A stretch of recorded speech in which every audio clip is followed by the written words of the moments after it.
So anyways, so what's going on? Okay, so I thought, well, I better think about this. I've been thinking about it a long time. So, you know, the right wing is really hard on the Frankfurt School. You know, in the Frankfurt School were these kind of neo-Marxist guys who combined Marxism with Freudianism in the 1940s, and they were avowed neo-Marxists, you know, so it's not like I'm making an accusation. And they were kind of anti-system type people and all of that. But I think to lay what's happening at the universities and in the broader culture itself at the feet of the Frankfurt School is insufficient. I really think that it's primarily a consequence of the French intellectuals who, and this is obviously an oversimplification, who emerged out of Marxism in the early 1970s and produced postmodernism. Now, the thing about the postmodernist types is they're nested inside Marxism. They say that straight out. I'm not inventing this. You read Derrida, who's like the joker at the head of the postmodernist movement, and I mean joker because he's an intellectual clown, and that doesn't mean he's stupid, because he is not stupid, not at all. These people are not stupid. They know exactly what they're doing. They know precisely what they're doing. They're a hell of a lot more educated about what they're doing than you are, unless you happen to be one of them. And they mean exactly what they say, just like people always do when they tell you what they're going to do, or they write it down. And they say straight out on their websites, say the women's studies websites, we think the patriarchy is an oppressive structure that should be broken down to its core, and they mean core conceptions. It's not just social, it's linguistic, philosophical, and attitudinal. It should be broken down, wiped out, and restructured from the bottom up, and they mean that. So when it's not accidental, any of this, and I know it sounds like a bloody paranoid conspiracy theory, but you know, I've always been of the idea, especially from reading Jung, that people don't have ideas, ideas have people. And these are powerful ideas. There's a good book called Explaining Postmodernism that I might recommend by a guy named Stephen R.C. Hicks, and his first chapter, which isn't very long, is a good introduction to political correctness. But so why do I think this is about that? Well, here's my reasons. I mean, it doesn't seem to be about me. I think all I did was I made the general specific, okay, which is kind of what you have to do if you really want to make a point. A point, right? That's one place if you want to make a point. And my point was, I'm not saying made-up words generated by postmodern neo-Marxists, because I despise everything they stand for. And so I'm not using those damn words. And that's that.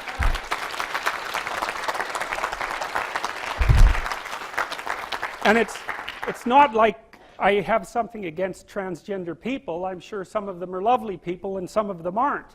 You know, and so they can do whatever they want as far as I'm concerned, as long as they don't. They can do whatever they want as far as I'm concerned, as long as I'm not forced to go along with the most radical representatives of them who don't even speak for them anyways. I've got like 20 letters from transsexual people supporting what I've done, and like none opposing it. You know, one of the things that's kind of cool is I've only got 3 hate letters. I thought 3? Jesus, you guys aren't trying very hard. Like, and I got like 1,000 letters of support. And if you go on YouTube, where I'm radically overrepresented, and you look at the comments and the likes and the dislikes, it's about the same ratio. It's like likes to dislikes is like about 100 to 1, and almost all the comments are positive, which, you know, could easily be a selection bias, and probably is, but, you know, it still means that there's quite a few people who think that what I'm doing is sort of okay as far as they're concerned, and so that's important. So, anyways, we need to talk a little bit about postmodernism. Okay, so let's go back to France in the end of the 1960s. So, and this is, of course, an oversimplification, and I'm sure I'm wrong about some of it because, you know, it's not exactly my field of speciality, this sort of sociology. I'm more of a scientist type, but And if I read philosophy, I tend not to read second-rate philosophy, and so I've tried to avoid the postmodernists to some degree because their incoherency is one of the least of their sins, but they don't care about that. No, you've got to understand, man. It's modernists and Enlightenment people and even traditionalists who care about coherency. The postmodernists don't believe in coherency. They don't believe in, and I'm not making this up, this is part of their philosophy. They don't believe in logic. You know, Derrida says straight out that Western society is phallo-logocentric, by which he means male-centered and privileging the idea of logic. Well, he doesn't buy any of that. He doesn't think that there's a truth that's out there. He doesn't believe that individuals can reach any sort of truth by thinking. He certainly doesn't believe that we can move towards truth in dialogue, because that's dialogic, right? There's none of that. You wonder, well, why do the postmodern types keep other thinkers off the campus? Well, it's not because they're afraid.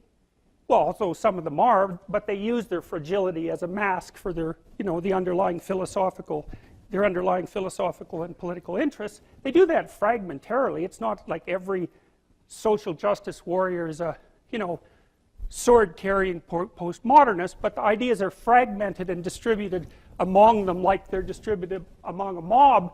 And if you put the whole mob together, you get the whole postmodernist thing happening at the same time, and that's how ideas have people instead of the other way around. Anyways, forget about logic. That's out the window. That's just a construct of Western society, and the whole point of the construct was to oppress other people and to take their wealth and to privilege the people who live within that so-called logic system so that they can justify to themselves and other people their predator rapaciousness, straight and simple.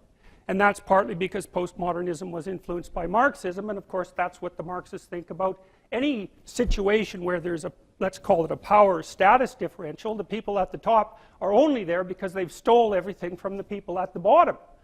And so the Marxists in France realized by the end of 1960s, thereabouts, when even Jean-Paul Sartre finally figured out that to be a communist probably wasn't acceptable, given that the bloody Soviets had killed like 30 million people between 1919 and 1959, and the Maoists had done the same thing on a greater scale in China, and then we could talk about North Korea, and we could talk about, you know, but whatever, you know, students don't learn any of that in school anymore, and even if they did, they wouldn't want to listen to it.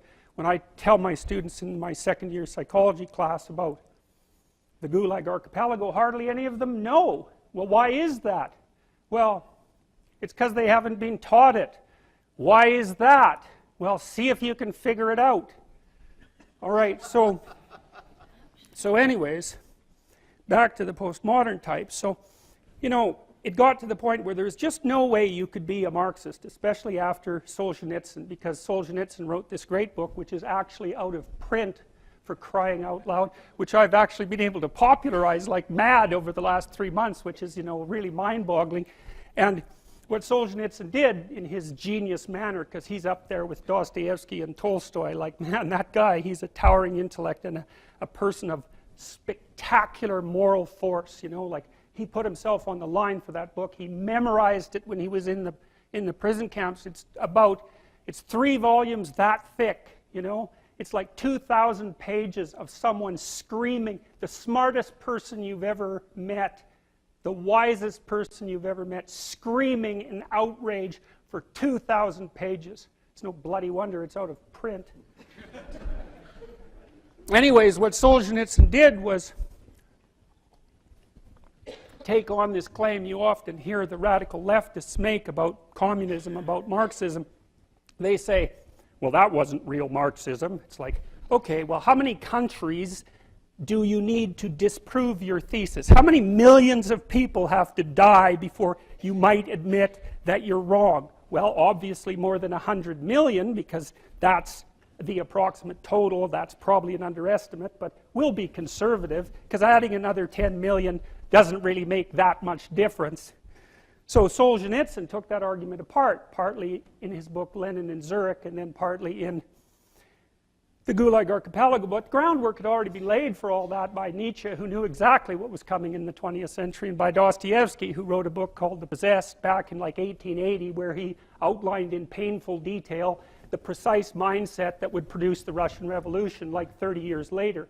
Amazing. And Tolstoy as well, he knew what was coming. It made him suicidal. He wrote in his confession that the conflict between the ideas of Russia, the traditional ideas, and the Enlightenment ideas sweeping in from the West, they blew his worldview apart, which was traditional religious, blew his worldview apart so badly that he was suicidal at the height of his fame. Tolstoy knew what was going to come too.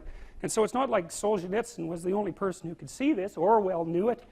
Malcolm Muggeridge knew it in the 1930s when he was noting that the Soviets, given their idea of class guilt, which sounds a lot like white privilege to me, or any other form of racism,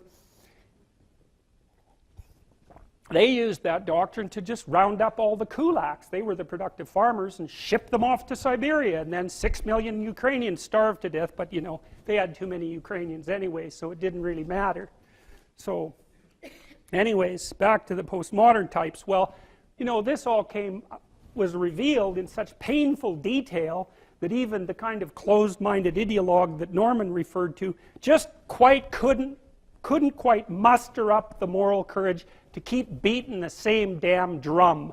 So what they did instead, being highly intelligent individuals, was play a game of sleight of hand and transformed these Marxist presuppositions into postmodernism in the 1970s.